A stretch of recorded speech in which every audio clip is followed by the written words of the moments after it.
Hello, angels. I thought that I should do a little sit down, proper chat with all you guys. I've got my blanket. We're good to go because I do put up a lot of stories, but they're only a few seconds long normally.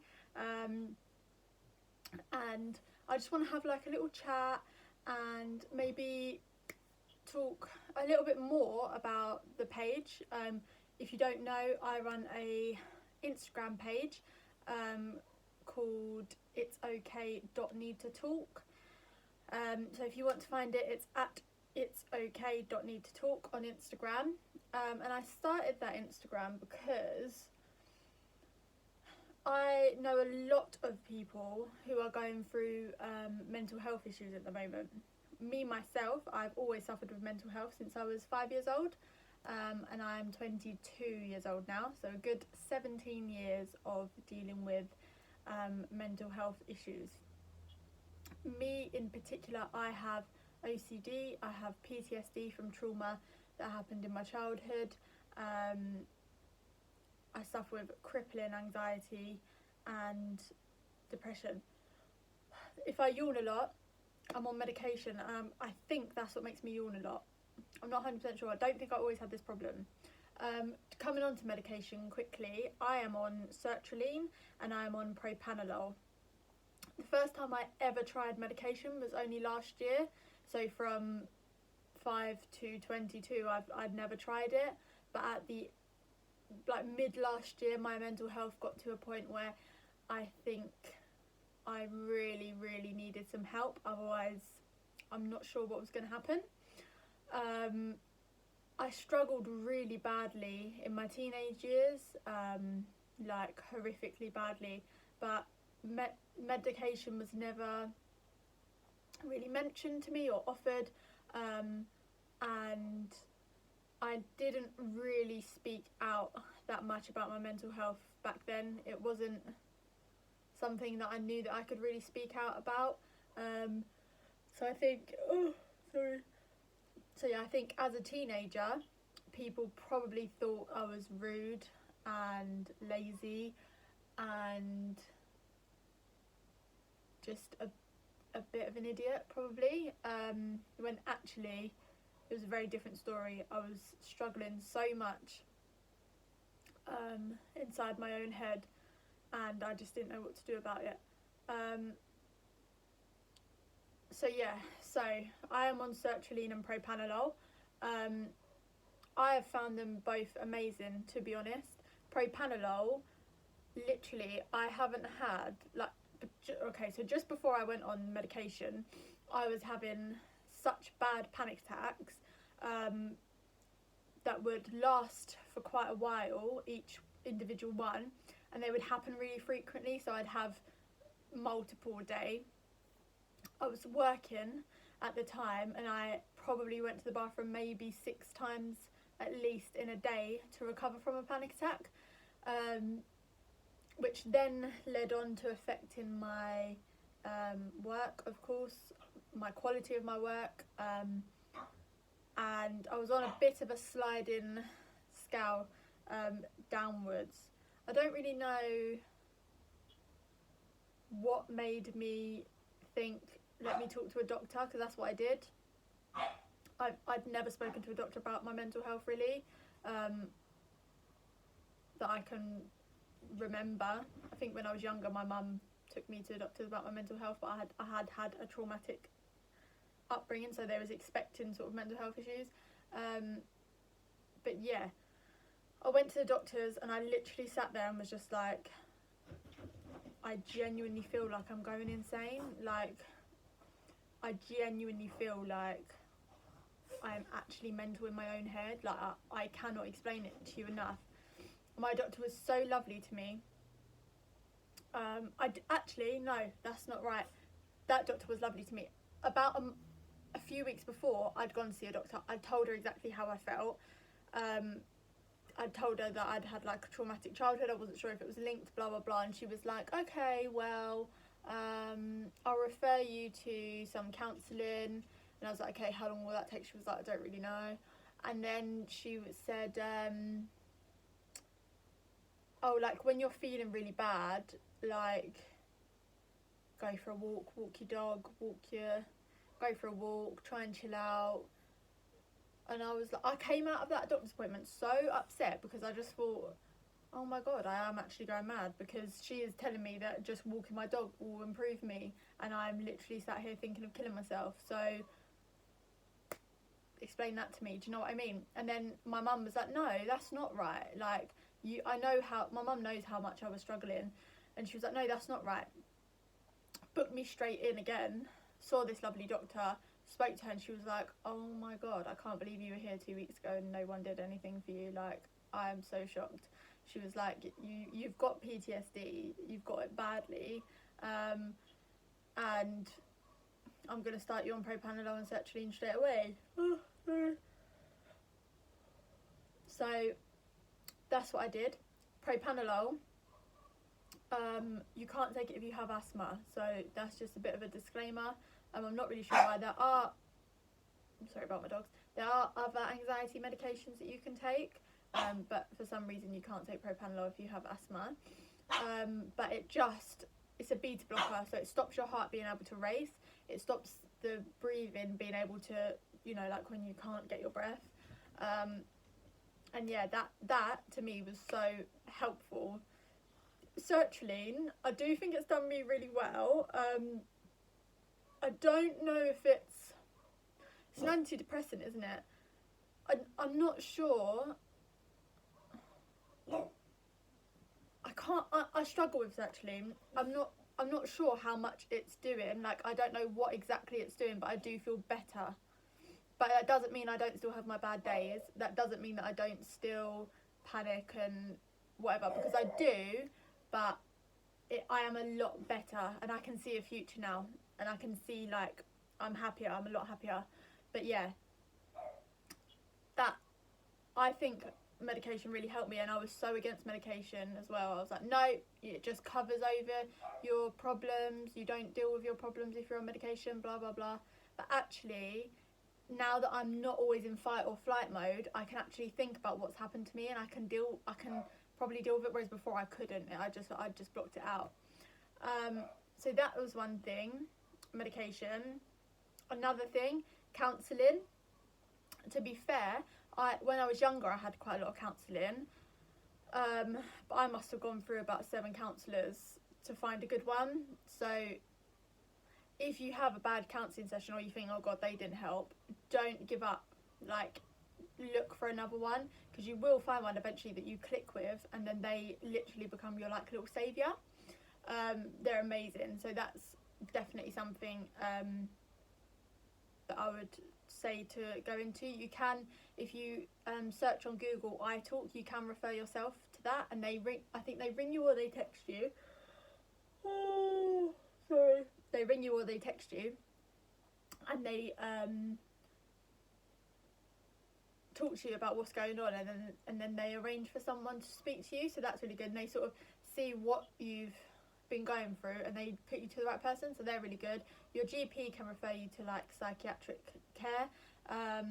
There are the Samaritans, there is Mind, who are really good. Obviously, if you ever feel in danger, then, like, a danger to yourself, then I would say call 111 or 999. But yeah, there is help out there. I would say that with mental health, you shouldn't have to, this really annoys me, but you've got to push them for it, because they are still, the amount of deaths that we have through suicide, it's one of the biggest killers for people under 40, and yet still you can go to your GP and tell them that you're suicidal, and one will tell you that you've got PTSD and give you all the medication, which is great, and one tells you to walk your dog. Like, I can't even explain to you how frustrated, you know, I've got so many of you guys now that I'm helping in any way that I can, and the amount of times that you've told me, oh, I've gone to the GP, they haven't done anything, and I have to step in, which I have done for quite a few people, and, like, pretty much threaten their GP that I'm going to go to the press, which I shouldn't have to do, but I will do that if I have to.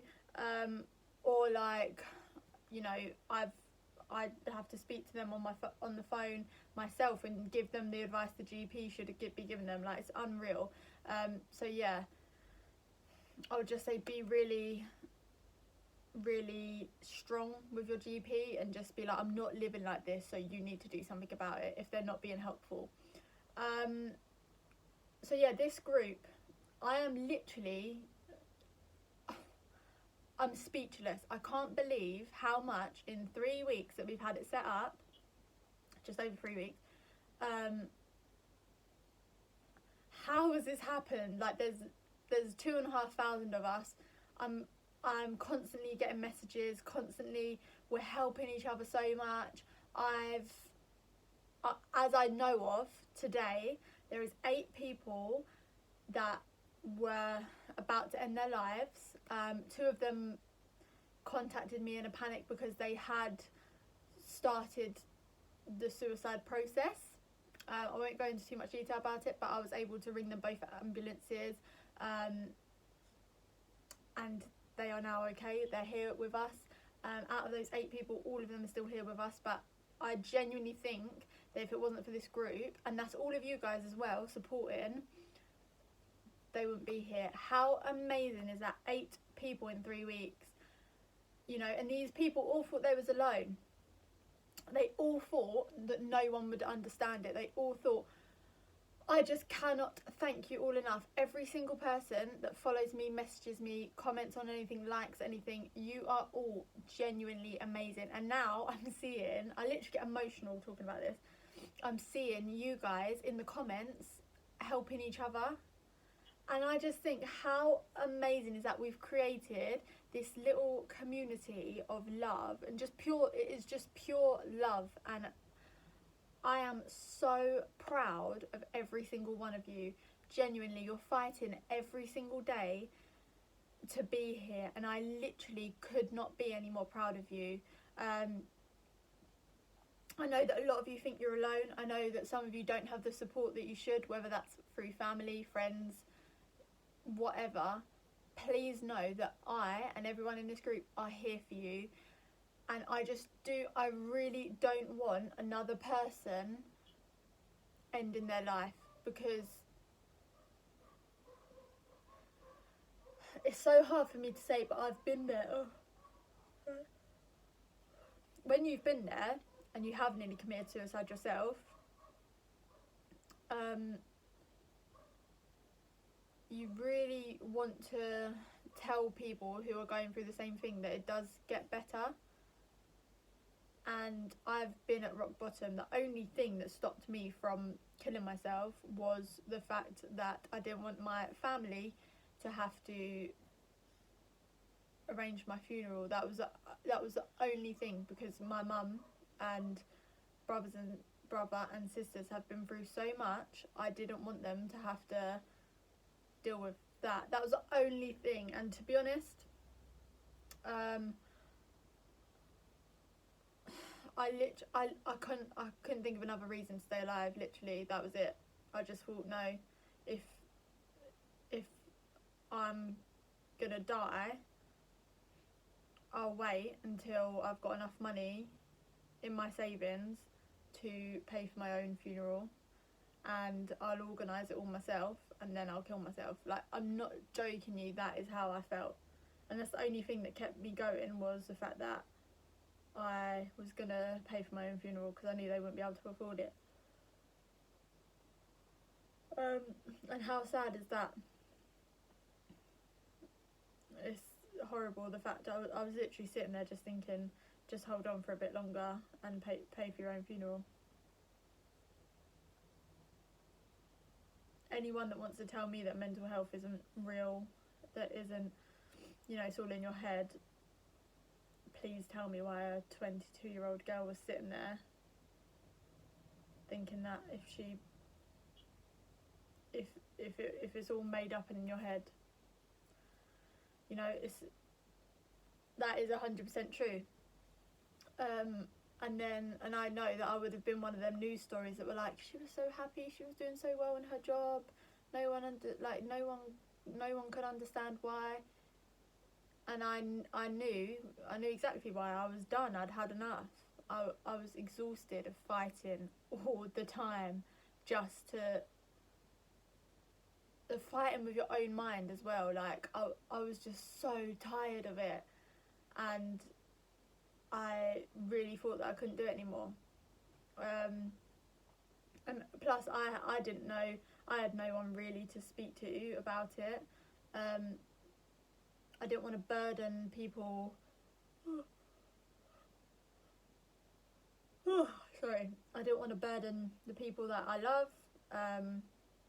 As well, it's a bit of a pride thing. I didn't want to admit that I was failing in a way. You're not failing. I'm telling you that now. You're not failing in any way.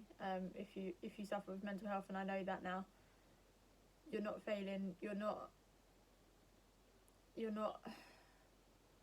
What's the word that you think? Like, I just thought I wasn't worthy for this world. Like that, there was no point. You're not. You're needed in this world. I need you. Your family needs you. I know firsthand how much suicide affects a family. It breaks your heart, and you sit there thinking and wondering why, and was it your fault, and could you have done anything to help them, and what if they'd called you, and what if you hadn't gone out that night and actually spent that night with them. And you feel, quite honestly, like shit, because you think, wow, was I not good enough for them to stick around for me for? Basically, is what that is, and it makes you feel like rubbish. Suicide has affected my family more than once, in many ways, and it's another reason I didn't do it, because I just felt sorry for them, and I just thought, I'll live for as long as I can in this horrible, nasty life, just to keep them happy. I don't want them to go through that again. I'd seen my mum be ripped apart by it. I'd seen my sisters and brother. You're never the same again after it. You aren't. And I didn't want to do that to them. So, I mean, that's why I'm still here today. But it does get better, and I don't know how long I could have carried on being like, yeah, I'm doing this for them, because I think eventually you just think, no, fuck it, I'm not staying. Like, you fight your demons for as long as you can. But I think without support and help, I probably would have given up. But I think it's really important for a girl like me, because I have messages on my Instagram from like a few months ago, before I even admitted I was struggling with mental health. Like, oh my god, your life seems so perfect, your life blah blah blah, and I'm here to tell you that no one's is. My Instagram probably looks pretty perfect. I mean, I had 2 miscarriages last year. You'll find no evidence of that anywhere. Like, we all look like we're having the perfect life. We all look like, you know, that everything's okay and lovely. You'll see lovely, happy relationships that look fine, and really one of them's abusive, or, you know, it's not a happy relationship. And I don't want you guys to think anymore that you have to be perfect, because life isn't perfect at all. I'm sat here now, I've got a nice little top on, and I've done my hair. You know, 3 weeks ago, I wasn't even getting out of bed to have a shower. So I don't want you to sit there and think that your life needs to be in a certain way, because it doesn't. And panic attacks and depression and eating disorders, schizophrenia, bipolar, PTSD, OCD, panic disorder. Sorry, my video just went funny. Everything like that is bloody hard, it's bloody horrible. But I'm here to tell you, you are stronger than it. All these emotions happen inside you, but you are stronger than it. And panic cannot kill you as much as it feels like it's going to, as much as when you can't breathe and your heart's racing, you feel like you're going to die. It can't, you're not going to die. Ooh. Sorry. And trust me, I've had thousands of panic attacks in every place, in every situation, in every. I don't think there's anything to do with panic attacks that I haven't experienced. It's bloody horrible, but you are stronger than it. You will beat this. You 100% will beat this. I am here for you every step of the way. You're never on your own anymore. You aren't on your own. I'm always here for you. And the reason I created this group was I just wanted endless support and love for people who are struggling, because I know what it's like to struggle against your own mind. And if you and yourself are in battle with each other, there is not a lonelier place in this world. Like, you feel so alone because even you aren't there for yourself, because you're battling these horrible thoughts. It's horrible, but I don't want any of you to give up. There is help out there. If I can do it, you lot can. Like, you're much more amazing and brave, and I'm so proud of every single one of you for still being here. And I know, it's hard to think that a stranger like me cares for you guys, but genuinely, you are the reason I get out of bed most mornings. I love you all so much, and I want us all to be in recovery together and just go through life together. As long as this group is helping some people, I will be here. As long as I'm breathing, I will help in any way that I can to just end the stigma around mental health. And yeah, I just want you to know you're loved.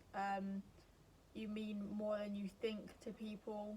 And if you could see yourself the way everyone else sees you, you'd see things a lot different. Don't listen to your brain, because most of the time it lies to you. And yeah, I love you, and you can do it, I promise you. I love you all so much, and you all mean so much. So sorry to blabber on, but I just wanted to get everything out that I could. And if you need me at any time, sorry for my dog, he's not allowed in the living room, so he's upset. And he can hear me talking and he gets jealous when I'm on the phone. I'm not on the phone, babes. But yeah, I love you all so much, and I just want us all to be happy and support each other in any way that we can. So yeah, lots and lots and lots and lots and lots of love to you all. Mwah.